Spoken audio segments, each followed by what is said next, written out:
ini hak kami, hak mutlak.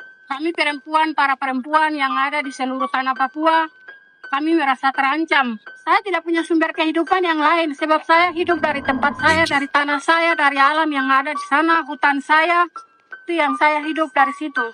Saya ingin tanah saya tidak boleh dirampas atau diambil oleh perusahaan.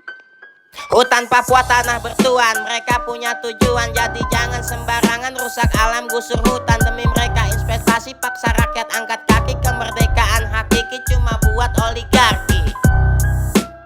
Indonesia negara hukum, korupsinya nomor 1. Assalamualaikum warahmatullahi wabarakatuh.